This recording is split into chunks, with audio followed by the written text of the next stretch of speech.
Hello, everyone, and welcome back to Common Language Podcast. We are here for a very exciting episode. So exciting, in fact, that we had to make it a two-parter. What are we discussing? You know it, we know it. The one big, beautiful bill, allegedly. So, on this episode, we are going to focus on really breaking down the bill into the major sections. So, I'm going to pass it along to Mac to handle that and we'll work through it. And then on part two, you can expect a little bit more of our feedback and commentary as to how this bill is really going to play out. What does it mean? What are the broader implications and things that you will want to know? So, Mac, let's kick it off and talk about the top line in T. Yes, thank you, Kay. So excited to dig into this bill. When we kicked off everything on our podcast, we started talking about the One Big Beautiful Bill and particularly one provision in it today, the Trump account, which we're also going to do a little full circle update on. But now here we are in July. The Trump administration and the Republicans in Congress have been able to get this across the finish line successfully. It is now law and it will have many implications and there's many different pieces to it. For starters, it's almost 900 pages. So there's a lot in there. High level, this is what's important to know. So the bill was passed on July 4th. That's when President Trump signed it into law. So it made for a very picturesque ceremony and beautiful photo op. But how it got there, it was in the Senate's hands over the past few days to make their final markups on it. And then the Senate had to send it back to the House to pass that version of it, which they did with no further amendments or any changes. So what they wound up producing wound up becoming the final bill. And it ultimately did wind up passing, obviously, but there were a few Republican holdouts who did not vote on party lines and was causing some of the tension. And is it going to pass? Is it not going to pass? Questioning as they approached the July 4th timeline. And those holdouts included on the House side, Rep. Fitzpatrick from Pennsylvania and Massey from Kentucky. And on the Senate side, it was Senators Collins, Tillis, and Paul. And a lot of those no's from those Republicans had to do with concerns over the cuts to Medicaid, concerns with the implications to the debt and deficit, and just some, general, just not down with this bill. But the Republicans still got the votes that they needed to push it through, and it did. And so while it contains a whole lot of provisions, there are three major buckets that I think this bill touches that will have the widest and most profound implications for these different systems. And that's tax, health, and immigration. And like I said, we'll go through more like detail and level by level what that all includes. But essentially, this bill was a big tax reform bill. It really extended a lot of the tax provisions in the tax. I always get tripped up on the name, but Tax Cut and Jobs Act, TCJA from 2017 that Trump passed a few years ago. It extends a lot of those tax credits and makes them permanent. On the health side, this is how they're paying for the bill, right? So a lot of the tax cut is what's costing the government money.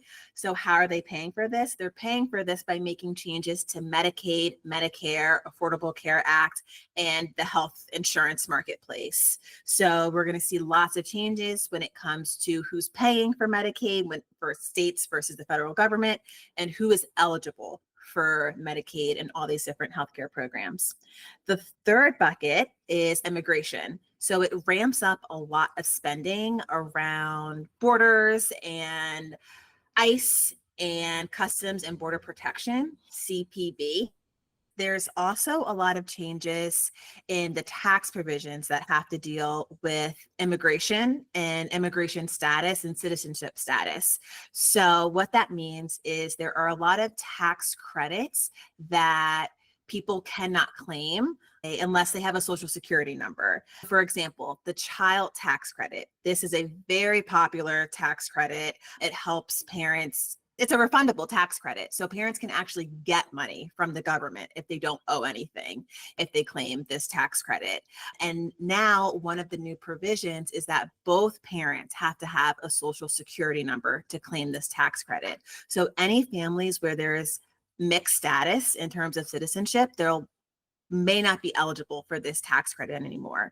So that's the high level gist of tax, health, and immigration to set the stage. Case, I know you have some info on what is this going to cost the government? Yeah, absolutely. When we talk about tax, it's not just for lack of anything. This is what the bill's about. The largest cost by far is tax cuts. The Congressional Budget Office is providing some estimates because at this point, we don't know what the overall cost will be because as time goes on, when you're talking about tax cuts, how much people make and all these things, the influx of all those things, we can't have a solid number. But what we're predicting is over the next 10 years, this is what this bill will do to the economy. So 4.5 trillion added due to the tax cuts, 150 billion in defense, 129 billion in borders. So the 150 billion and the 129 billion, those are more solid numbers because they're already in the budget, their line items, and this is what they're putting forth towards these types of programs. And to pay for all of this, we're looking at about 930 billion cuts to Medicaid, about 488 billion cuts to green energy, and about 287 billion cuts to food benefits. So essentially, we're providing tax cuts for billionaires and we're cutting social services in addition to clean energy. And we're looking to beef up defense, beef up border patrol, be tougher on immigration, and we want the states to handle the other issues.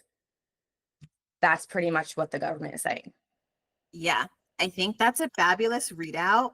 And we were talking about this offline too, with the math of it all. And that's what I think is also interesting and tricky about this bill, because Democrats actually accuse the Republicans of using magic math. And I think that's some version of girl math, but they're essentially accusing them of manipulating the numbers and saying that this isn't going to cost as much as it is, or it's not saving as much as they claim that it's saving. And so there's a lot of different numbers and figures and dynamic estimates and static estimates going out there.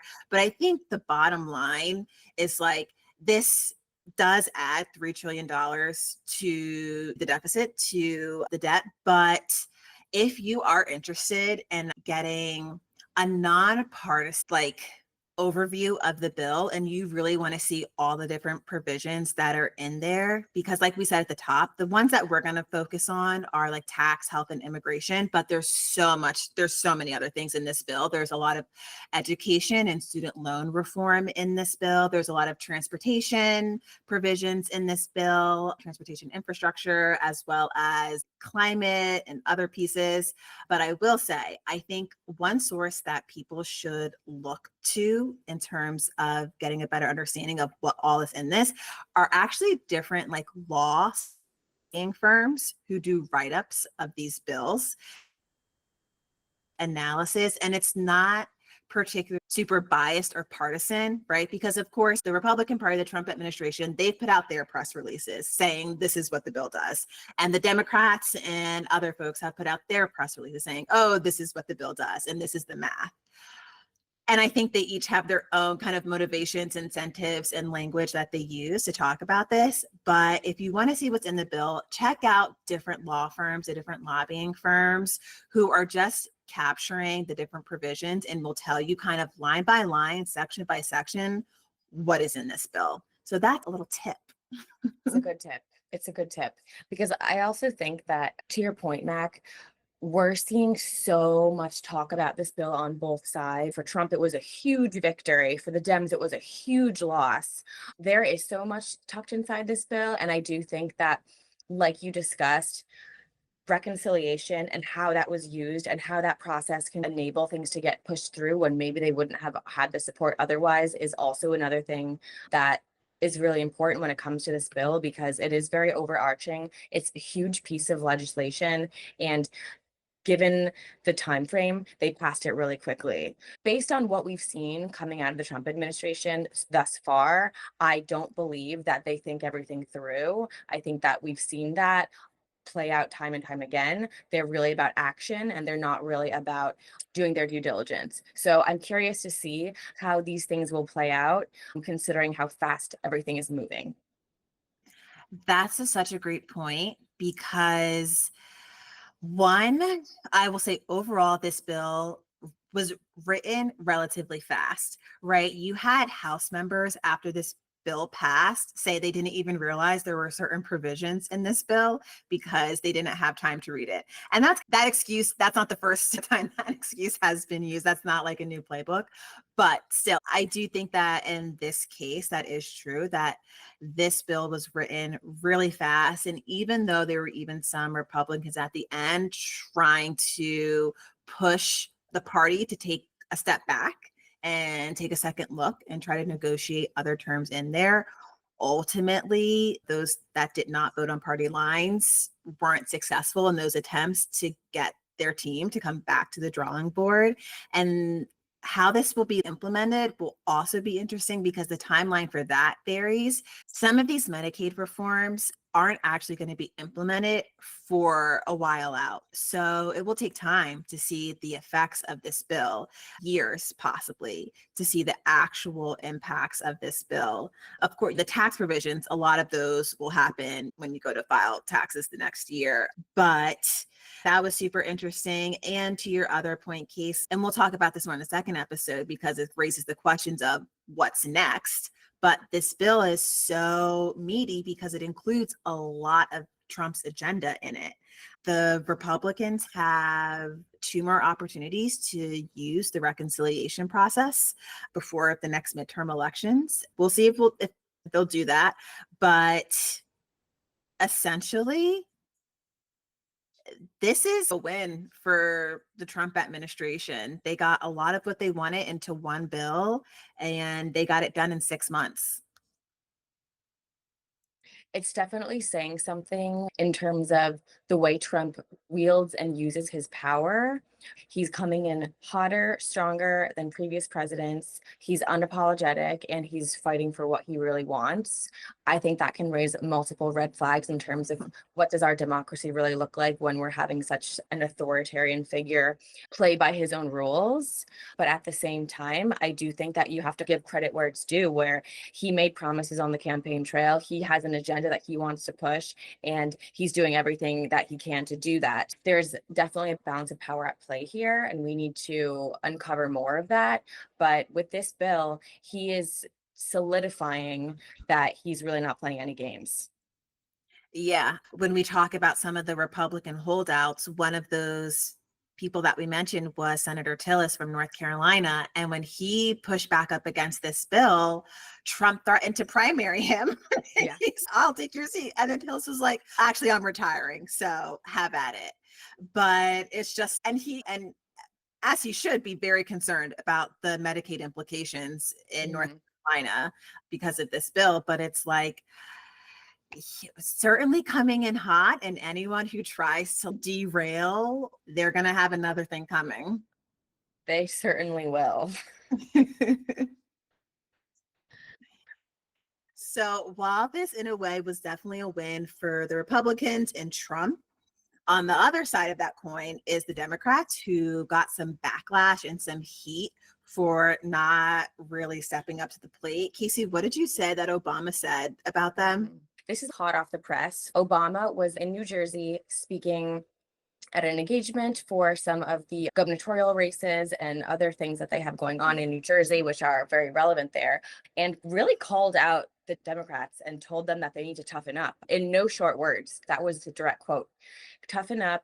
We can't really lay dead here. We need to really show that like we're able to do things. And if we don't, then that's almost where they have the most to lose, because as much as they feel they've lost so far, that ball can only keep rolling if we don't continue to push back. So I think that Obama is really And we haven't heard from him since Trump won the election. He hasn't been really vocal. We haven't really heard from him. So this is the first time he's coming out in a very strong way and saying, I'm disappointed. Like, I'm disappointed in what I'm seeing, and we got to really do better. Period. From the Democratic side, this is a huge loss. They're Right. as a party, they're super confused. No one's standing up. Another thing that Obama mentioned was there's a lot of great candidates that are out there that are running and they need support. So I really think it's about if the Democrats really want to fight this, and I feel like they do, but it feels like an if some days, they need to show up strong and they need to be more united. And we can't have this nitpicking of the old establishment versus like these younger, more progressive candidates. We got to play nice in the sandbox if we're looking to really make change. Yeah. I will say they just had to just play the messaging game. And I think now that's what it will be as far as this bill is concerned, making sure that they message what the implications and consequences of this bill will be. But as far as the policymaking process, there's really nothing they could do. However, I think now that we've seen this bill through the reconciliation process, Obama is right. Okay, it's appropriations times. It's other things that are going to be coming down the pipeline that they will need the Democrats' votes to move things forward to get things across the finish line. So they need to step up and not just take this laying down. Yeah, yeah, absolutely. And also, I just think from the perspective of Trump supporters and people who did vote for him, we know that they come from all walks of life and they're going to feel a lot of this bill. So I think that, as you said, with time, when we start to see really what the cuts to Medicaid really look like, what the cuts to SNAP really look like. Like for Medicaid alone, if you're on Medicaid, you now have to go through the process of enrollment twice per year.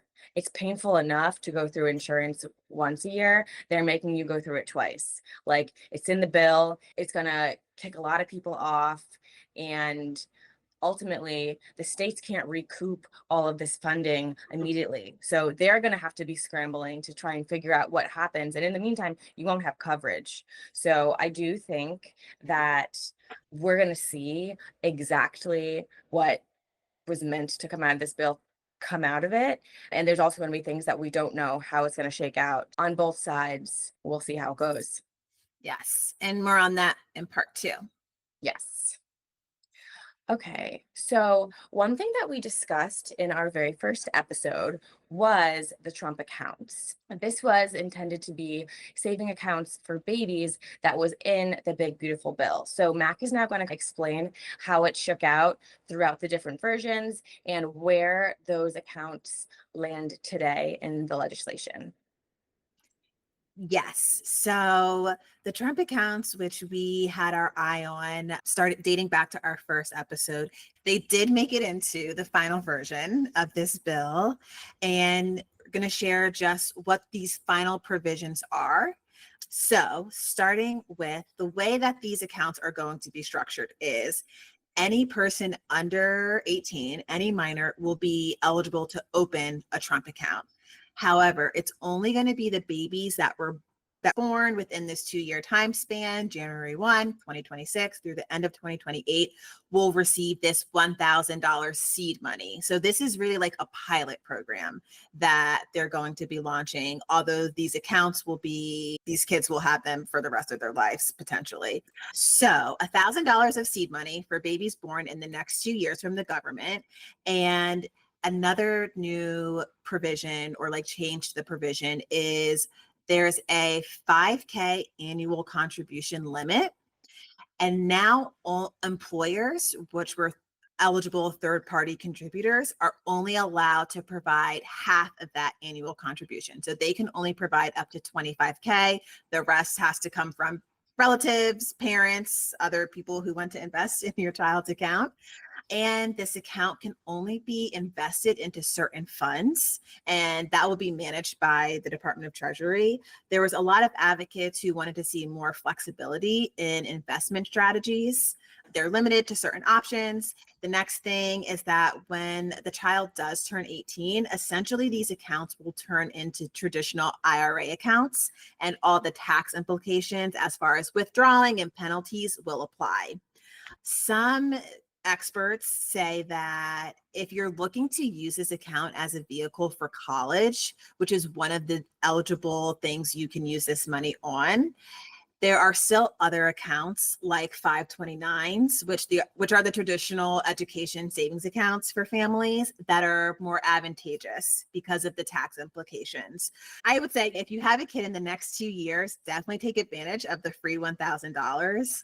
But if you're looking to utilize this as a savings account, definitely look into what all of your options are and weigh the different tax implications and mechanisms for saving and investing and growing that money, because this is one of many accounts families can use. But while it may not be perfect right now, and I don't think it is perfect, I think there's a lot of changes that can be made, like some of the advocates were flagging. It's a start. And so we'll see what this inspires in terms of future policy proposals and ideas around children's savings accounts. But it made it into the bill, so we'll see how it does. Yeah. And I do think that this is another example of promises, things that are made, and how they actually end up Right. developing can look very different. So it started off like $10,000 for your kid, and And now we're now, down to 1,000, and the employer can only contribute 2,500. So that will still generate interest over time. So that's one thing, but now it's also you'll have the same penalties for withdrawing everything. And is it really going to be right. that much? Would this really help people with the cost of children? Mhm. And it's yet to be determined how this actually will really be implemented, because while this provision was included, it's likely that the IRS and Treasury will need to issue further guidance and rules and regulations on implementation. And kind of the doozy there is that there's a federal workforce reduction effort going on by this administration. So the IRS and Treasury are currently understaffed and over capacity. So it's like, how will they be able to do this with limited staff, with limited capacity? People are saying that because it's in the bill, it's a high priority for the Trump administration. So this will likely be at the top of their list in terms of priority items. But there's still, a lot to be seen with these accounts. Yeah.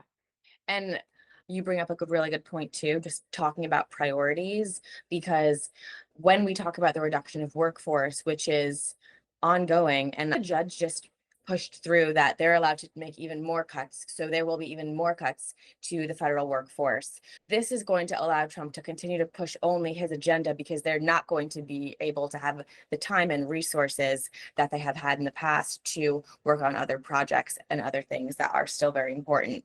So, more to see on how that really shakes out as well. Definitely.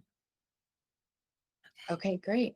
Thank you guys so much for listening. We are going to talk in our next episode about what we feel about all of this. So if you're curious and you want to know, please join us.